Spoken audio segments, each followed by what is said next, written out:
And we are live. All right, everyone. This is our first episode of Stocky Talk post Corona virus COVID-19. I only had to pay $30 to get this guest on the line.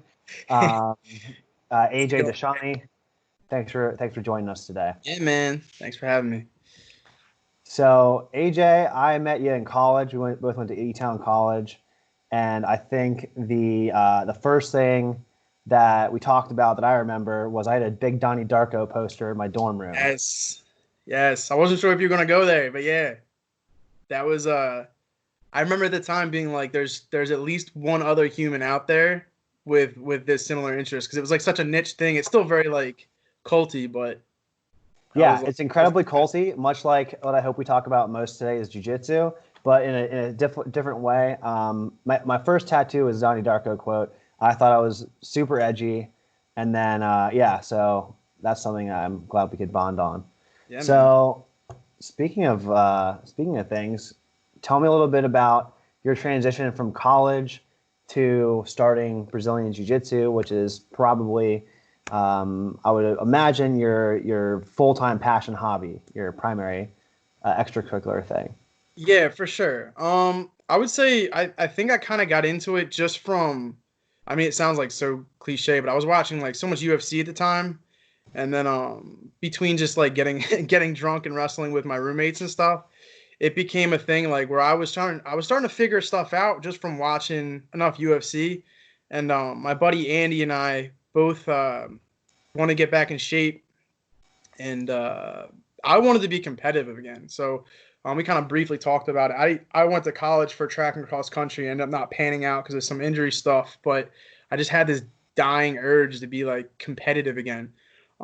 So we went to go to the gym where I'm at now, Paramount. We went to go do an orientation, and we ended up signing up like that night. So my goal from like day one, aside from not being fat, was to get back into doing something competitive. I'm like ultra competitive with everything. So I found something that ended up working out like really well for me as far as that. It kept me both in shape and competitive, and I grabbed onto it like really early. So speaking of UFC being one of your primary inspirations for starting Brazilian Jiu-Jitsu, of the greatest of all time fighters, who would you say would be your favorite, most inspirational fighter? Um, Other than Chael Sonnen, because you did actually lend me his book. so Chael is the greatest of all time and the most inspirational. No, from a jujitsu standpoint, I don't even really like to watch the jujitsu guys too much. The Diaz brothers are probably my favorite jujitsu guys per se. Um, I did a seminar with Nick, which was phenomenal. So I would say those two are probably from a like a jujitsu standpoint the most inspirational. The guys I would want to watch and like would make me want to do jujitsu. Mm-hmm. Sure. Cool, cool. Yeah, I think I remember seeing a picture of you and Nick and got extremely jealous. That's so cool. Yeah, I ended up Um, being his ook for the whole seminar. So he ended up beating the hell out of me for it was pretty cool, man. that's pretty cool. Um, so what was the gap of time between you stopped competing and then you started doing jujitsu? Like you said, you were going to go to college for running, but then you didn't necessarily compete in college, or Yeah. what did you do competitively before jujitsu, and how long was the gap of time? Probably. I mean, I would say so. I ended up getting the injuries popped up and became like a permanent issue for me as far as running goes in freshman year. So probably didn't start jujitsu until 2 years after school. Hmm. So it had been a while. I mean, I was always doing something, whether it was archery or something, some physical activity, anything, even if it was beer pong. Like everything was ultra competitive. So I really wanted to Hmm. find something that was like structured, because I kind of get scatterbrained with things. But I would say that was probably a good if you're looking at like 6 or 7 year gap between high school where I was doing sports all year round to training the freshman year of college and it not panning out. So it was a pretty significant gap for better or worse, but And your first jujitsu tournament, yeah. how well do you remember that? How did that go, and how long did you train before you jumped right into competing? man, I remember it was like yesterday. Andy wasn't even training at the time. I think I had been training for 2 months, maybe something like that, handful of weeks for sure.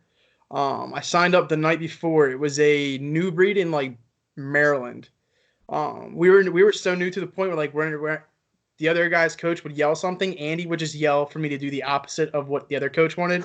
Like we had no idea. I hadn't taken a single no-gi class because I think we need 2 stripes at our gym to do the intermediate classes. So I didn't even taken a no-gi class, and I think my first match ever was no-gi.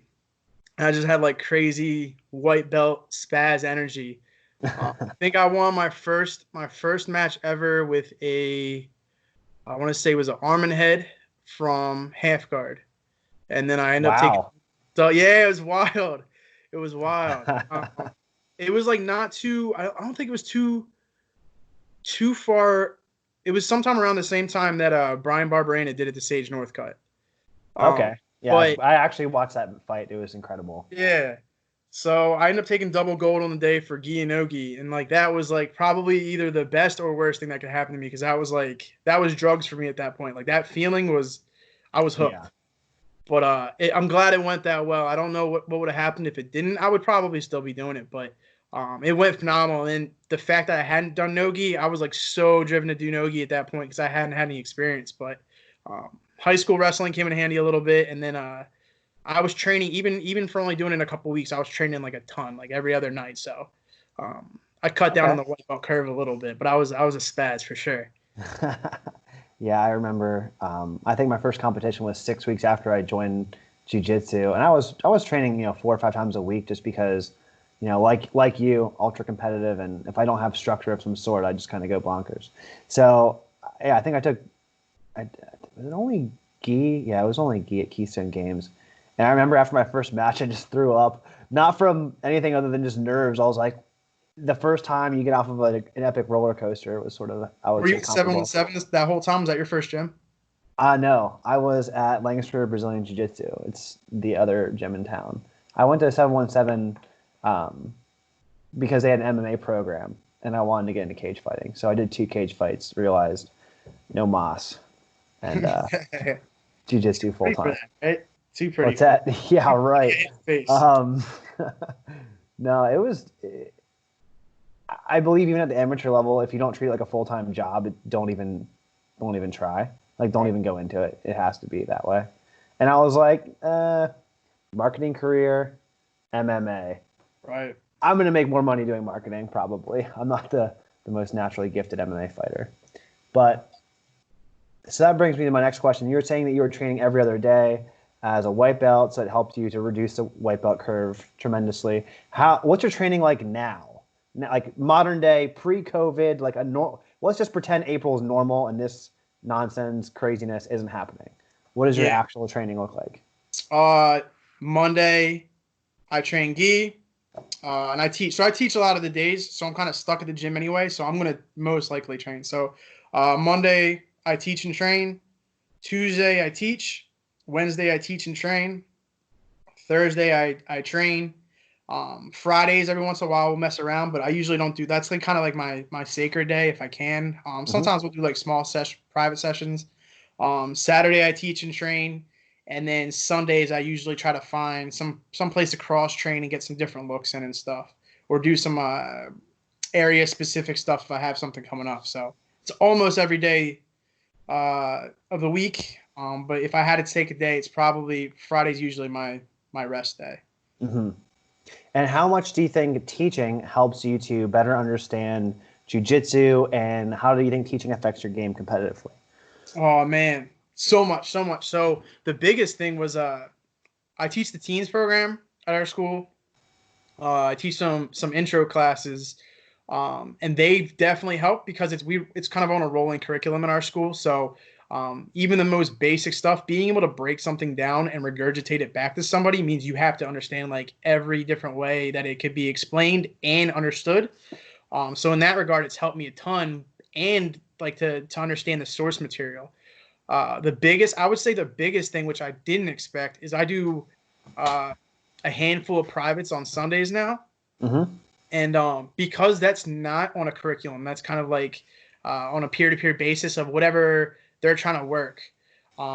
It's definitely forced me to open my game to other styles, like stuff that I could explain and do, but I probably don't use that much. Different passes or whatever it might be that it's in the deep portion of my brain. I just don't ever use it. But being able to come and explain that now, and that it's showing me stuff, or like stuff that I just never revisited, that now is fresh to me again, that I'm working back into my game. So like teaching has been like a very, very it's been a blessing in disguise for sure. It's been a part of my game that I didn't have, obviously. So bringing that in has definitely it's made the meta stuff in jiu-jitsu a lot more prevalent for me for sure. Yeah, I think there's a big difference between being able to recall information and being able to demonstrate or explain information. Like one is just, your long-term memory bank, but the other aspect of that is like employing critical thinking and being able to think on the fly. Kit Dale, I have one of his instructionals, the art of learning jiu-jitsu, or from white to black but faster. And he basically, his whole philosophy is like situational drilling and being able to explain concepts, like learning the whole, and then you break it down to finite parts as you need to. So it's huge. And that's another reason I'm like a really big proponent of cross training and taking classes everywhere. I mean, I think I've hands down, like I'm very fortunate to be where I'm at. But just to get different styles and see how different people teach and coach. Like I go to, even if I'm not competing, I'm going to go to a tournament most likely and watch to hear people coach. The the people that come to mind for me personally is the Danaher guys. They have like a whole different way of explaining things and coaching and breaking things down.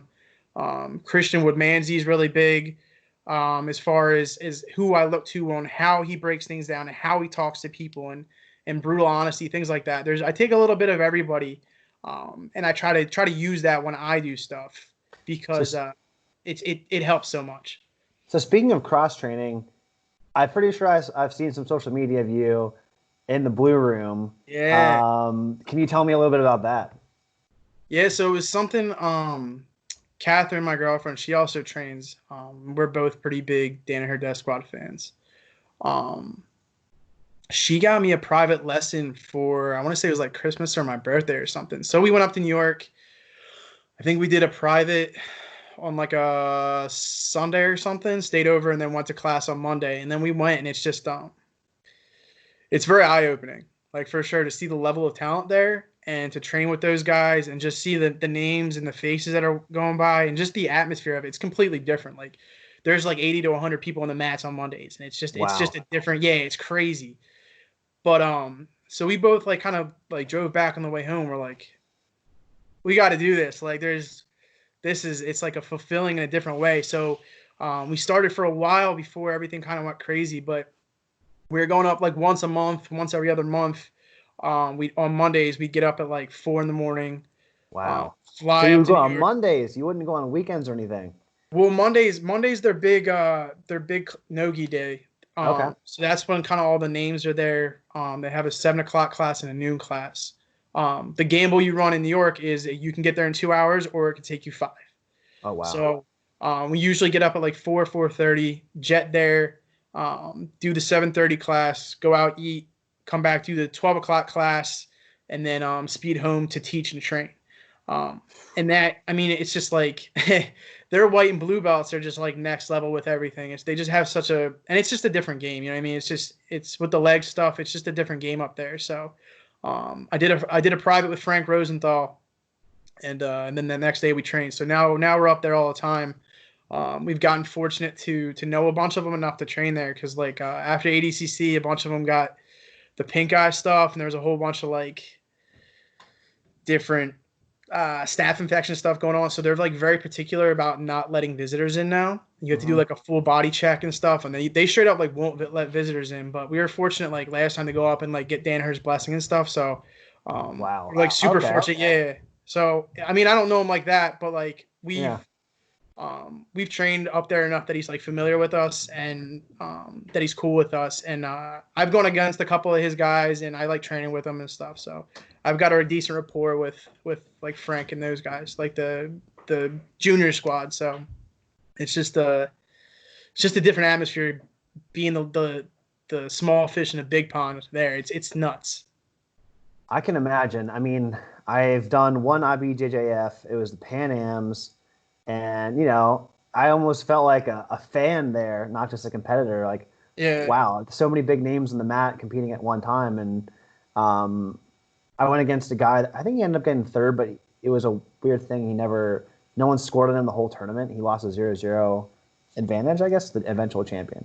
That guy was good, but he was from, I think, Unity, one of the other New York schools. Unity's a good school too. Those guys are So, tough. so that was my first taste of like really, really good competition. Like, not just regional. I'm primarily regional, but so yeah, I hear you. I know, through wrestling growing up, one of the primary indicators whether someone was going to get good from season to season is what they did in the summer and like what clubs. So like chasing, like I would drive up to Blue Mountain or Berks County at Steel Mat Club, and I would go to Harrisburg, different rooms where there would be state medalists. Because if you weren't training with those people, it's like I don't want to say you're not wasting your time, but you're not going to develop as fast as you can. And would you agree that that's how you look at jiu-jitsu training as well? I think there's like a duality to it for sure, because if you listen to Danaher says, like, I forget what it is. It's like 80 or 90% of your training should be with people that are significantly less than you, or like less better than you. And the reason for that is if you in competitions, you don't train to be in bad spots, right? So if you're getting your ass kicked day in and day out, like that's not going to translate well to when you need to put it on somebody in a match, right? So you have to be confident in your techniques. So that's why I like to cross train like that. I can get Sundays in and different days in where I can go and like get my ass kicked. I think if you train with guys like there's the rising tide rises all ship saying. I think there's some truth to that. But like if I were to train with those guys every day and not take rounds with anybody else, I don't know if I'd be that great, because you're just getting smashed all the time, which like Danaher says, you practice to win fights, not to survive in them, right? So if I did a round with Gordon every day, all day, like I don't know if I'd get better. I could learn from him, but I wouldn't be learning from the rounds. Like, so that's where I like to go and learn from guys like that. Do privates with Frank, do privates with guys like John Calistine, and we did one with Gordon, like doing that kind of stuff to learn from those guys at that high of a level. But eventually you got to train with like consistently with people I feel like that are similar size and equal or not as good as you sometimes. You know what I mean? You got to take rounds where you can apply all the stuff that you just learned. Otherwise, it's useless knowledge. So I think there's like a definitely an interesting duality, and that's kind of where I take my approach with like training as much as possible. Like some classes, I'm not gonna have a lot of success, whether it's the mix of the class or the type of class we're taking or whatever the directive of that class is, whether it's competition driven or not. And then there's classes where I can smash, you know what I mean? So I think there has to be a balance. Otherwise, you just get really good at being like defensive. Yeah, I think that there's a lot of truth to, this is a lot different sport than other sports because you're ultimately, and I think I've heard your philosophy, is you're trying to submit someone when you compete. You're not trying to win by a 2-0 advantage and then just hold on and maintain a position. Now, the popular adage is position before submission, and I get that. But if you can't be threatening or putting someone in danger, you're never going to learn how to put someone in danger if you're always defending. Right. So, yeah, I think I totally agree with that. There's a mix to it for sure. And within that, like you can't really earn good positions if you can't threaten somebody, like you said, and you can't really get threatening if you don't have good positions. So those two work hand in hand. Like I've always had a weird misunderstanding with people that are anti one type of jiu-jitsu and like pro the other. Like they it's all jiu-jitsu in one way or another. Like it's really at the end of the day not so much about the rules, it's how people play them. Like if I will play the same kind of rule like or attack no matter what style or format that of a competition I'm doing. So my goal is to be exciting and win quick. Obviously, if there's 30 seconds left and it's the gold medal match or whatever, and I'm on bottom and I'm up 2, I'm probably not going to open up for some wild submission and get past. Like there's a time and place, but Sure. the rest of that match I'm trying to win. Like that's the goal. So for sure. So speaking of different competitive strategies, you made mention that you look at jiu-jitsu as a whole, not just like components and technique series. One of the things that I've been really actively trying to learn as I'm primarily no-gi, would be leg locks. And John Danaher is famous for saying, "Wow, would you ignore half of the human body?" So, because some people look at leg locks as taboo, I don't think that you're one of those people. I watched you compete at a super fight against a brown belt from my team, who was also a Lisbon College graduate, Kenny Tomohito Red Dragon Nakagawa. Red Dragon. And I think that might have been the only submission that I've ever seen that was from pressure from 50-50. I don't know if you actually had a footlock, but I think he tapped very quickly, and I was impressed by the match. So anyway, I just thought of that when I was thinking of leg locks. But what are your thoughts on that aspect of the game? What do you like about them? What do you not like about them? So I'm like, again, like it's a good mix where I'm lucky that I train at a very traditional school under a very traditional team. They're not like anti-leg lock. It's just not something that's like very incorporated in their curriculum. So I learned a very traditional, well-rounded game before adding them, which I think is like a very underplayed thing. Like people should definitely learn like position and things like that. I think playing legs definitely gives that up. So I was fortunate to have like a kind of a decent base before picking it up. I saw that for me, once I started learning it, the level of rounds for me is definitely different. People approach rounds with me like a lot different now because they might have been like smashing me at one point, but now that I've got leg attacks, it's a different thing, and it's opened up all of my traditional stuff. People like now in rounds will come very heavy with their head so that I can't get to their legs. Like if I'm playing bottom, which opens up guillotines. I think like before I hit my first leg lock, I would say 70% of my wins probably were guillotines.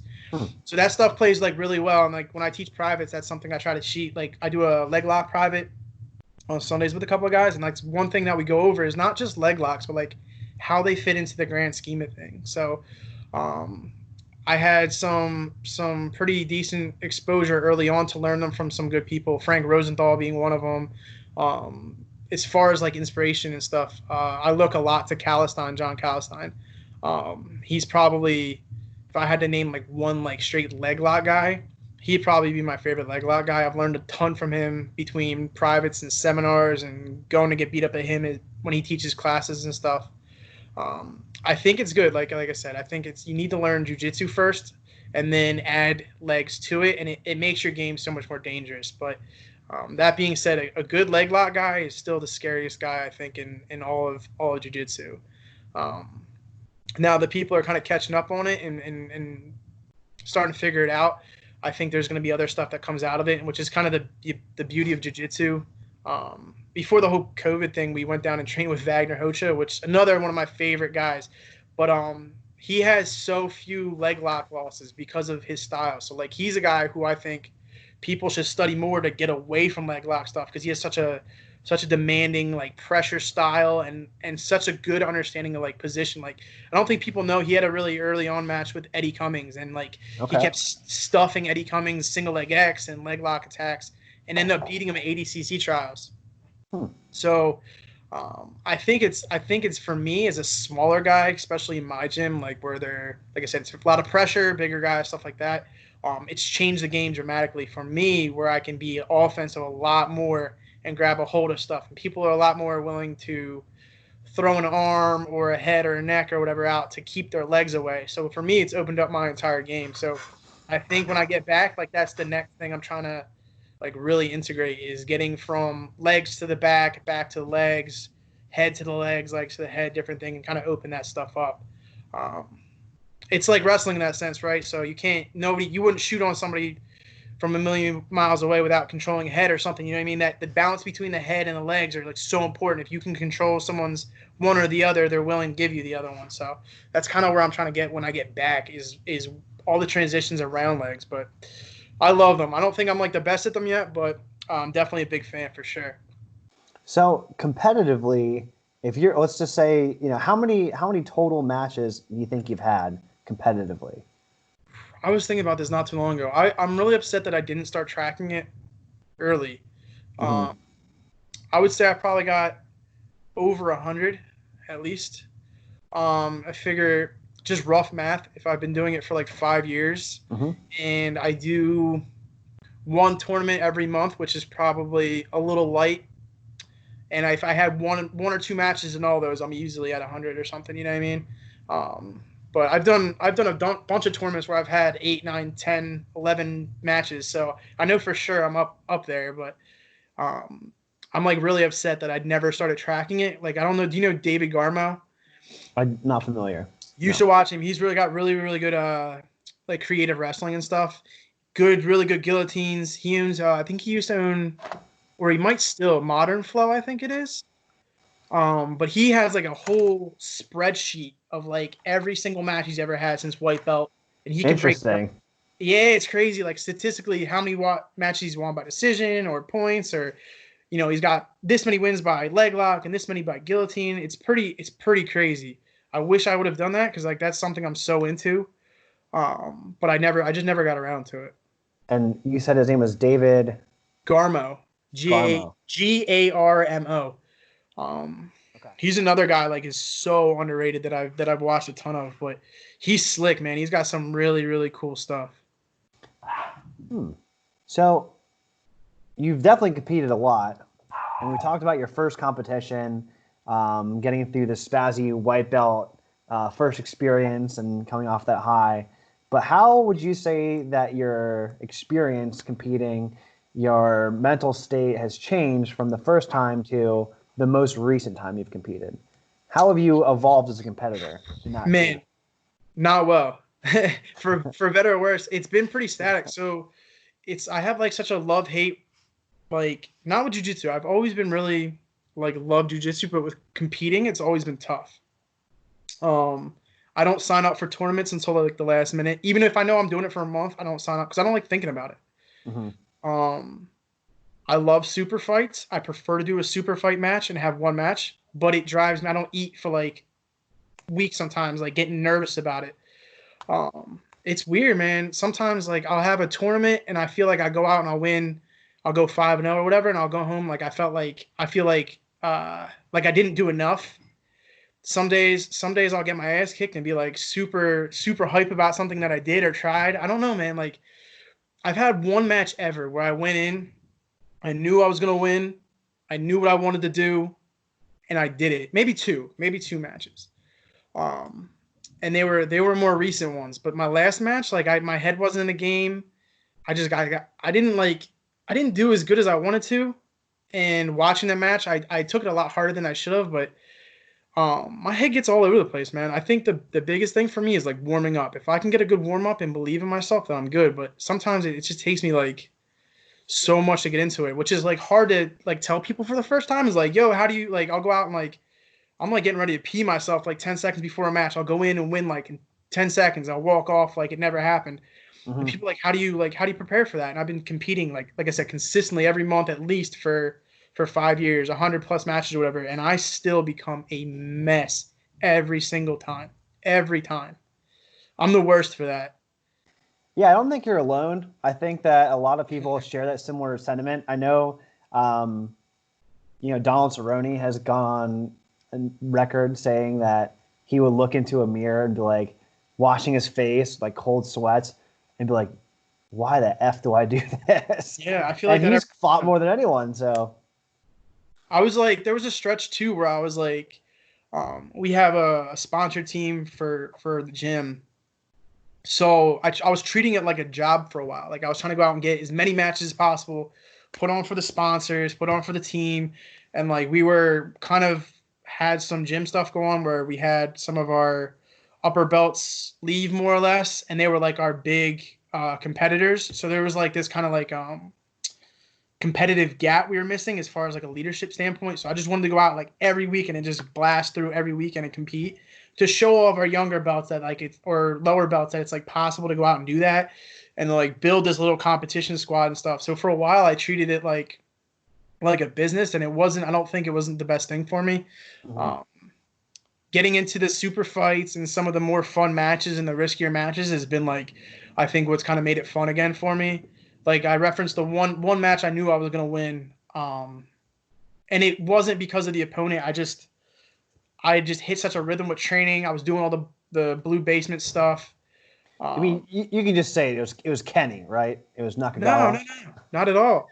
I, No, I just like to give him a hard time. nah, I was hyped about that too, but nah, my fight to win match, I Oh, finally you had a I fight used to like win. I can't break a sweat when I get like nervous as shit when I warm up. Hmm. So I brought my buddy Pete back. I was trying like a bunch of like scissor takedown entries and stuff that I wanted to hit during the match, and I was angry because I had to cut weight for it. Like I was just in that zone where like nothing. I wasn't gonna lose. I was not gonna lose, and that was the one match where I felt like I got a good warm up. I went in with a good head. Um, Physically, I felt ready. Mentally, I felt ready, and I just remember hearing like fight to win, especially it's like such a spectacle. But when my music hit, I was like, man, it's a wrap. Like this kid shouldn't walk out here. That's how I felt. That was like the one of maybe two matches where I felt like it's my night for sure. So But I how get many? worked up, man. I care too much. That's probably the problem. Did you have one fight to win? I've done two. I've done one gi and Wow. one no gi. Okay. So I'm And was that excited. They one were the gi or supposed to the be no here gi? this weekend. It would have been this weekend, man. Oh, okay. I Darn. know. That's a shame. Well, hopefully soon. Hopefully I soon. know. But that's probably been the highlight is from a fun perspective. Like I've never had more fun than those two nights. Like that's a blast. Yeah, I would say that my first cage fight was the most fun competition I've ever had, in my hometown with probably like 100 of my friends there, and just like I was the first fight, so I think it was almost like a home dual meet because Gracie 717 was like all in the one locker room, and then there was like one other dude, and then I think it was like 90% of our fights were our fight team. But yeah, I would say that super fights are I can totally imagine what that would be like. I hope that you can get out there and fight to win opens up again soon. You can So get in it. how did you handle it so like this is the thing. From a competition standpoint, I rather 100% do a super fight. One Mm-hmm. match, throw everything out there. Everybody's watching. Like I thrive off of that. However, on the contrary, you know who you're going against. So for me, I spend like the month before that or whatever is just dreading it. Like looking up everything about them, thinking about what they're doing, what are they eating, what am I eating the right stuff? Are they training tonight? Why am I not training? Like, so from an Yeah, MMA perspective, like it's got to be very similar. Am I wrong? my opponent changed 4 times, Oh, so so you didn't even have time I to like settle. I mean the guy I went against, I had a basic understanding and I kind of predicted what he would do. I was more focused on because I literally started training camp January 2nd. I was working at a tech startup, working 60 hours a week as a marketing manager. And then I just said, I'm tired of being 200 pounds. At that point, I was about 200 pounds and 25 years old. And I wrestled at 149 in college. So I gained a lot of weight. I was just really going down, work, hanging out, not necessarily the most healthy habits. I was still training, but not dieting and taking it seriously as I should have. And I just committed to the promoter, and I talked to the fight camp, and I said I'm just going to train every single day. So I probably spent 40 hours a week preparing for the fight. So I knew that there's no way in hell he was gonna be more ready than me. So I just had fun, and it was nice because all my friends and teammates were around in like the locker Yeah. room. Um, but yeah, no, it was unlike anything I've ever experienced, and I had people come in from out of state, um, just people from all over come and watch. So it was. I didn't feel like losing was even in the realm of possibility. So that Yeah. felt really good, and I ended up losing almost 40 pounds from I fought at 165. So like I lost 36 pounds in what 9 weeks. It's crazy. That's Um, like the good thing, like about cutting weight though, is like it's like almost as much as it sucks. It's like when I've done it, it's been a very like welcomed, like disengagement from the fact that you're about to have to fight somebody. You know what I mean? Like I can focus like every day on the fact that like I can't drink this, I can't eat this, I'm gonna do this, this, and this to make sure I'm gonna wait, and then I'm gonna be miserable in a sauna for X amount of time. You know what I mean? Instead of being like, oh man, like I gotta fight this guy. No, like you can focus on weight until like obviously it's time, but the weight cut for me is like I hate doing them, but it's nice because it's kind of like a way to not think about it. I like to look at weight cutting as being the predictable part about fighting, where the actual competition, there's a lot more variables. That's like weight cutting, I know if I do a certain amount of things and I follow the plan and I'm not an asshole, if for lack of a better word, I'm accountable to myself and to my teammates, it'll go well. And, like I think we mentioned earlier in the chat that the more structured, the better, at least self-imposed, not necessarily from a boss figure. But it's definitely the first fight, I think, is with a scale. So, I would love to get back into competing. I think that cutting 40 pounds would be silly of me to do, but maybe 25 would be healthy, 30. Yeah. It's an interesting way to put it. You said it's predictable. I when you said that, the first thing that came to me is like, I don't think that personally my coaches or teammates would be embarrassed or upset if I lost, which that's never been a thing to me. Like some people are so worried, like especially as newer competitors, I always hear like, oh, well, what if I lose? Like everybody's gonna be so let down. Like no one's gonna care. No, expect like I go on a whole rant about the fact that no one really like jiu-jitsu doesn't matter. No one really cares about it. Right. Like as like you said, if you and like this is why I like Chael. Like Chael's very big on like if you sign up, you do it. You said it, you're gonna do it. Like missing weight would be like my. I mean, I don't know. I can't speak for him, but I would imagine my coach would be more embarrassed if I missed weight than if I lost. So, like, the fact that you have to focus on making weight and being on time and showing up, like, those things are more important than competing, like, hands down. And I don't think people understand that. I remember there was a wrestling tournament that I had to lose 8 pounds within 12 hours of the weigh-in. And I remember going with, like, it was Zach Sheridan. And he and I put on sauna suits the night before, and we ran hills for like an hour and a half in Pittsburgh, his hometown. And then we jumped into we made like a homemade sauna in the bathroom of the hotel. Just steam all throughout the whole thing, as hot as you could possibly do. The water bill would have been outrageous if we had to pay for that. And wearing our sauna stuff, and we're just like, this is absolutely miserable. And I still had to run for an hour the next day. And I just remember celebrating after making weight by like 0.2 of a pound and just losing, like completely like emaciated. And I was just like had a thrill of, and I wrestled like shit. I don't 1 and 2. And my coach is like, "What's wrong with you?" I'm like, "Well, coach, I feel like I'm dying. There's kidney pain. Those things happen." So yeah, without a doubt, it's like the first battle. But I think another thing about training that's incredibly important is sort of having a schedule with training, and I was lucky enough at Gracie 717 to have a fight team, so I had teammates like Zach Kelly and John Brennan and Steve Olin that were way more experienced than me, that kind of already have been there, seen that and done that, and I would train with all the time. Do you have any? You mentioned that your girlfriend Kat trains. Do you have any, tried and true, like, hey, this day I'm going to train with these people? Or is it more or less like the whole room? How do you approach training in that respect for a camp? That's where cross training, like I'll set up like sessions. If I'm at class, I'm training and I'm just going with the flow, whoever's there. I mean, I have obviously preferred training partners for, like, if something's coming up, obviously I'm trying to stay within a certain there's two thoughts to it. I'm trying to stay within a certain body and weight range with my training partners, or a stylistic training. You know what I mean? But Friday nights and Sundays and stuff, that's where I'm gonna probably venture out and get some different looks from. There's like a lot of guys I like to cross train with, like very specifically, that I'll try to get some different looks from. But I just train, man, because if I feel like if I train for one competition, then like I'm missing out on other things. So I train for like the grand scheme of things. Like nothing matters at purple belt. Nothing matters at blue belt. None of that. It doesn't matter at all. So I try to stay ready for whatever match I try to stay ready for short call stuff if something comes up, but I don't really have like anything from a training like regimen standpoint that I'm gonna train with one person over another. There's a lot of people I like to train with, in the gym and outside of the gym and like smaller sessions and stuff. I got my buddy Ellis. I don't know if you know Ellis. Ellis is I'm not wild. sure. There's a bunch of guys in Maloki, Mainline. We have a bunch of schools that we're like pretty cool with. I'll get some sessions with Calisthenics guys like that if I can. Some high level guys that'll show me some stuff and beat me up pretty good.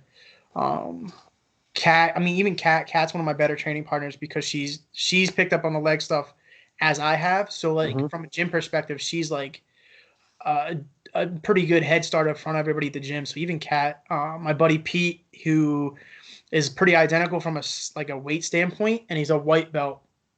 So I can beat up on him if I have to, or I can let him play to the point where like he'll still make mistakes and I won't get my shit snapped. But I'll train with him and stuff because he has a very similar like methodology on like how he wants to train and what his end goals are. So like he's kind of like our little group of guys that like kind of want to do the same stuff. So he'll travel with me and Kat and go wherever we go for seminars and training sessions and stuff. But I don't really train any differently if I have a match than if I don't, other than maybe the intensity and the amount of times. But otherwise I'm training. I wasn't sure if you strictly only train with people that also respect Mother Russia and share WDE.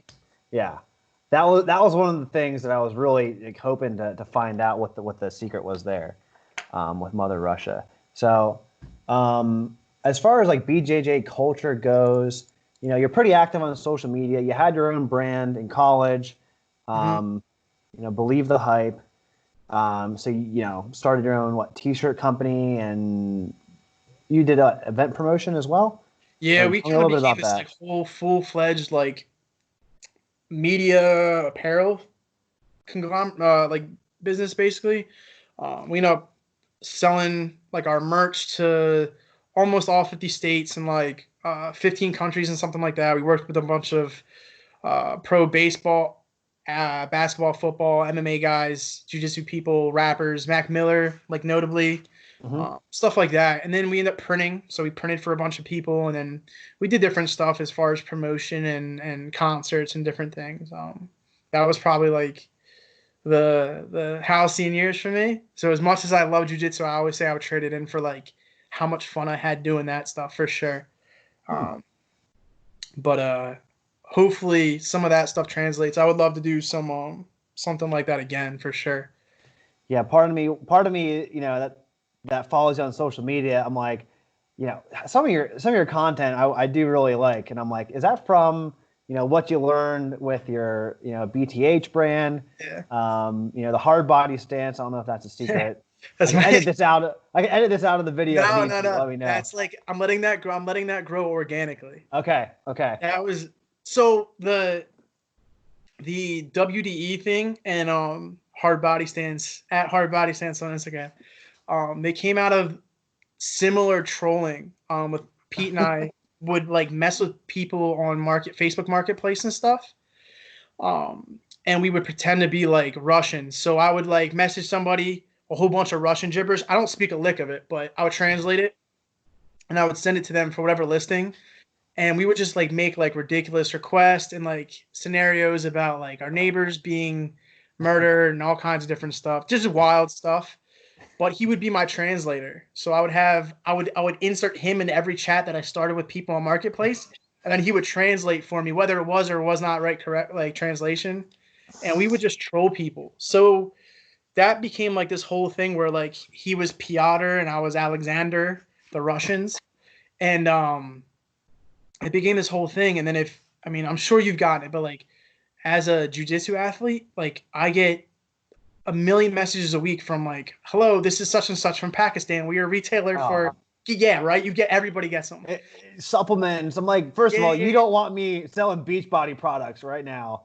Trust me. So you're a robot or you're from not in the country. Yeah. That's what we thought. So, we started doing all these troll things, and then we would just start bringing. Pete and I would bring each other into these chats for all these people that were selling gis and all this Pakistan stuff.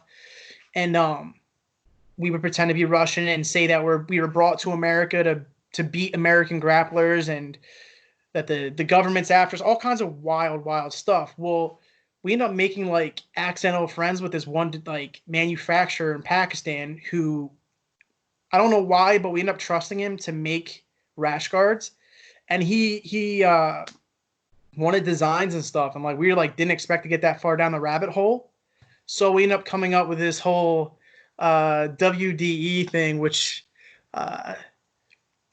from a PG standpoint translates to we don't English, but it is. But I was thinking something more along a variation of BDE, a very popular 3-letter acronym. Okay, it is. Yes, we don't English. That's great. So that's our Russian PG version of it, but it's really like the BDE, but weird. So, which is another story and stuff. So that came out of the fact I had a super fight one night, and I was so nervous. I was nervous as shit, and my buddies were all there, and they were just trying to break me out of it, and I get like miserable. Like I'll be so mean before I compete because I just get like inside my own head. But we just started naming like all the weird things that our genitalia looked like, for like and like nothing obvious, like platypus and like different upside down Christmas tree stuff that didn't make sense. So it became this whole like, yo, no one has more WDE than me, and like we just started laughing about it because it made no sense and it just like lightened the mood. So it became this whole like WDE thing, but it's we don't English and the weird version of BDE. So this whole troll thing came full circle, and people kind of bought into the WDE thing. So eventually, I think we want to get rash guards made. We're in the process of coming up with some cool stuff before COVID, but that's the next step is to, like you said, bring it back full circle, is to bring some of my clothing expertise and marketing expertise into WDE. I gotta be like semi careful because like I said, I coach teens at the gym, so I have to kind of censor myself. But there's loopholes, right? So of course, with everything, absolutely. Well, that's a hilarious story. So, are you selling everything for $30? Is that the price across the board? So $30 was like it's a two-pronged standpoint. I think I was trying to get at the point like people would message me for sponsorship and we'll send you this, or like the people would send like, we manufacture rash guards, blah blah blah. I'm like, well, pay me $30. 30 was just like a random number that just kind of was like, it was enough that it would like discourage people, but it was also like not outrageous. You know what I mean? Like it just seemed like something that was very like a friendly amount. So friendly amount. So speaking of which, how many people have actually DM'd you $30 from the solicitations? Have you had a good success rate? Oh, Zero. Well, hopefully after this video, do some $30 rash guards too. So it was like this whole thing of like, in jiu-jitsu, like people will sell themselves for like social media, like, oh, I'll wear your rash guard, and like I'll pay you to advertise your stuff, which makes no sense. Like from a clothing line standpoint, like either the people that we work with was like a mutual relationship, or like we were paying them. Like I wouldn't expect somebody to go like market our stuff and pay for it first. You know what I mean? Like it doesn't work that. So they were either getting stuff free, or they were getting paid, or they were getting something out of it. Like I'm not going to wear XX clothesline in jiu-jitsu, pay them with a 15% code, and then try to market them so they can make more off of it. Like it shouldn't work that way. Like, no, pay me $30. So that was the $30 thing, was like all about getting your worth, whether it was like a true dollar amount or like just standing up to like like this Fugazi sponsorship thing that like plagues jiu-jitsu, is people will take a free gi or pay 15% off to get one and then market the brand when they get nothing out of it. So $30 was all about return on investment. And then it was just like whenever anybody would like ask me anything, I would just tell them like $30. So it became this whole movement where people just started doing it. And now it's like a shame because like I asked like what people want to talk about on the podcast. So I looked, like 10 people said like $30. Like everybody knows now, they troll me back with it. So is that the number one response for that question? Yeah, it's number one response for anything I post anymore. I could be like, I could be like, today's my birthday, and they'd be like $30. Like I get it nonstop now. Like I'd be like, oh well, my grandpa was very sick in the hospital, and people would be like $30. Like it's just become this whole thing where people troll me back with it. But I definitely want to make some $30 rash guards. Whether they cost $30 or not is to be seen, but it's just about getting your worth. And then secondly, it's about trolling. So, um, but I really stand strong about like not accepting stuff if there's not a mutual return. Like, so the $30 thing just came out of like a like F you pay me kind of thing. Like get your worth kind of thing. I, I, I can totally relate because BJJ athletes that I've seen more than any other, it wouldn't happen in baseball, wouldn't happen in basketball, wouldn't happen in football, but it's happening here, and it's one of those things where it's like, um, let's get paid. I think it's growing, and it should continue to grow. I hope and believe so, especially after Yeah. this COVID. But So yeah, it starts with the athletes because they yeah, when one person accepts that, they ruin it for everybody. So you like I'm like very big on you have to know your worth, whether it's a little bit of worth or a lot of it, you got to stand up for it. So like I was before COVID, like I was planning on having a big competition year, but it was putting a plan together. Like you're gonna sponsor me, you're gonna pay me X amount, but you're gonna get this out of that, you're gonna get this out of that. I'll do this for you, I'll make this for you, I'll shout you like the whole 9 yards. Like it's got to go both ways, but it drives me nuts when even if it's a big company, like they're like, well, you get 15% off of everything, and then if you get 10 of your buddies to sell it or buy it, you get $50. I'm like, that doesn't even pay for a tournament. Like, and I no, gotta spend my time doing this. So like, if I can only, I try not to post like 10 things a day. Like, if you can only spend so much time doing it, like time is money, right? So if I sure. have to promote something, like it's got to be A, heartfelt, like I mean it, and B, there's got to be return on investment for both of us. Like I'm not doing something for a discount code. People have to stop doing that. Even at the local level, like there's companies can stand to gain from local level athletes because the exposure is growing. And if you know how to market yourself and you can put together like a business presentation on like this is what I will do for you, like your $100 might get you 5 of my buddies coming into your restaurant. That paid for your exposure right there. Stuff like that, like Right. it And drives me nuts. especially So with social media nowadays, I mean, even if so I've worked in marketing agencies for 7 years, whether it's myself as a consultant or working at, yeah, you know, for brands. And the amount that, the amount of ROI you get on doing influencer marketing, finding somebody in that niche with a large enough following that's willing to endorse a product or service, um, is so much higher oftentimes than doing paid social ads, like as yourself as a business.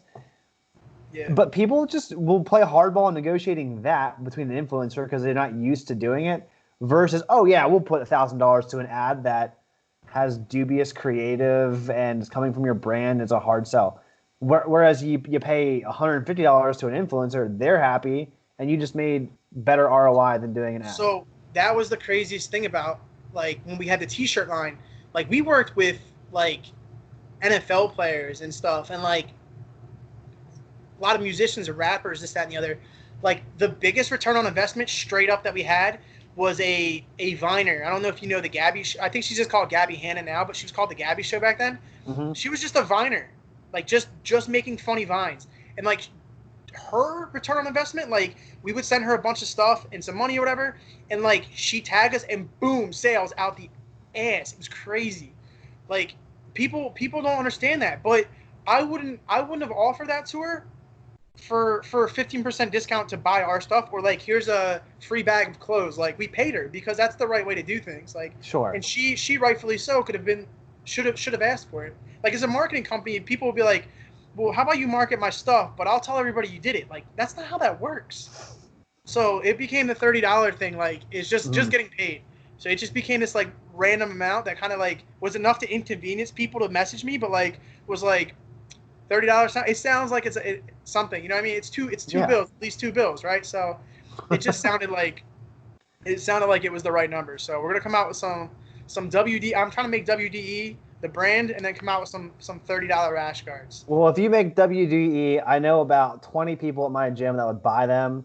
Kyle Hoffman, big shout out to you, and a lot of our other friends. So we Does love to Kyle have support that. WDE? Oh, the worst WDE. I mean, the best or the worst depends how you look at it. Exactly. Yeah. So that's Kyle. Shout out to Kyle Hoffman. So yeah, I guess reaching about an hour here.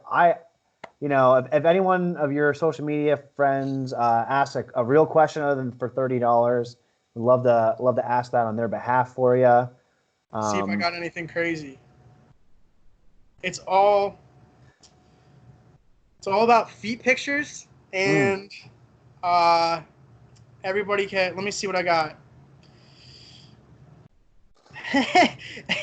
Everybody's asking about my tennis ball head that I shaved. I got one about crime. I like to do crime. That's another one I got going. Ellis asked about egg guard. You gotta look up Ellis. Ellis Carrot Egg. He's got like the craziest jiu-jitsu game ever. Ellis everybody, and then everybody keeps asking about feet pictures, which is going to cost everybody $30. I guess after this podcast, we can drop a link to my PayPal so everybody can give me that $30, and you can have unlimited feet pictures for the next. How about we'll say till May?